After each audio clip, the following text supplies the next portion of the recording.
টঙ্গীতে যে ঘটনা ঘটেছে সেখানে মূলত তার ক্লাসমেট ছিল এবং তাদের একটা গ্যাং ছিল, কিশোরদের একটা গ্যাং ছিল, প্রায় 6-7 জনের গ্রুপ, এবং তাদের মধ্য থেকে কয়েকজন ছাত্র দলের সাথে সম্পৃক্ত ছিল।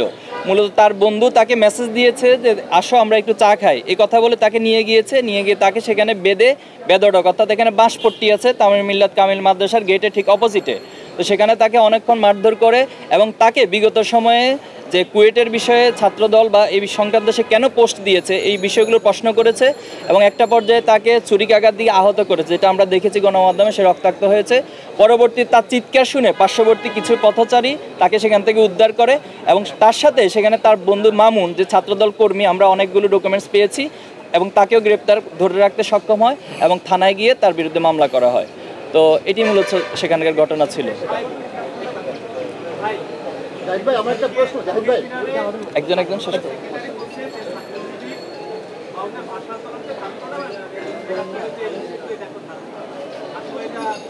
আচ্ছা, ধারণটা কিভাবে করতে হয় এটা ওনার কাছ থেকে আগে আমাকে ব্যাখ্যা জানতে হবে কিভাবে ধারণ করতে হয়। আমরা অসংখ্য কর্মসূচি পালন করেছি শুধু এবছর না, প্রত্যেক বছরই আমরা সেটা কর্মসূচি পালন করে থাকি এবং আমি আমার বক্তব্যের শুরুতে 52 শহীদদেরকে স্মরণ করে শুরু করেছি।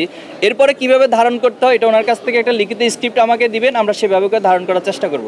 5 আগস্টের পরে আমরা বিভিন্ন ক্যাম্পাসে কিংবা আমাদের দেশের জাতীয় রাজনীতিতে আমরা আমূল পরিবর্তন দেখতে চেয়েছিলাম, কিন্তু আমরা দেখলাম যে 5 আগস্টের আগে ছাত্রলীগের সাথে যেভাবে শিবিরের একটা বৈরী সম্পর্ক ছিল, ঠিক এখন ছাত্রদলের সাথে শিবিরের একই ধরনের সম্পর্ক। এর পিছনে কি কারণ আছে বলে আপনি মনে করেন? এটা কি আমাদের জাতীয় রাজনীতির যে বিভাজন তারই কি এটা বহিঃপ্রকাশ? মানে কি বলে ছাত্রদের এই ধরনের পরিস্থিতি থেকে উত্তরণের জন্য আপনার কি পরামর্শ আছে কিংবা আপনি কি মনে করেন?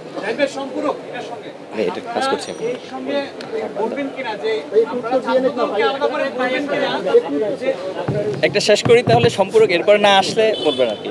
যে প্রথমত হচ্ছে জুলাই স্প্রিটটা হলো ঐক্যবদ্ধ একটা সম্মিলিত প্রয়াসের যে চিন্তা চেতনা, তারই একটা বহিঃপ্রকাশ ছিল জুলাই অভ্যুত্থান। তো আমরা চেয়েছিলাম যে এরপরে আসলে সকলে ঐক্যবদ্ধভাবে কাজ করবে। আপনারা লক্ষ্য করেছেন জুলাই অভ্যুত্থানের পরবর্তী ছাত্র শিবির তার প্রত্যেকটা মুভগুলো ছাত্র বান্ধব এবং সেবামূলক কার্যক্রম নিয়ে অগ্রসর হচ্ছে এবং সাধারণ শিক্ষার্থীদের সাইকোলজি বোঝার জন্য এবং তাদের পালস বোঝার জন্য আমরা প্রত্যেকটা ক্যাম্পাসে যাচ্ছি এবং সেখানে আস্ক শিবির, নো শিবির অথবা মিট দ্য বিলিয়ন্স, আমরা এর মধ্য দিয়ে শিক্ষার্থীদের পালসগুলো বোঝার চেষ্টা করছি এবং তারা যা চায় বাংলাদেশ ছাত্র রাজনীতির জন্য যে গুণগত পরিবর্তন হয় সেভাবে আমরা কাজ করে যাওয়ার জন্য চেষ্টা করছিলাম।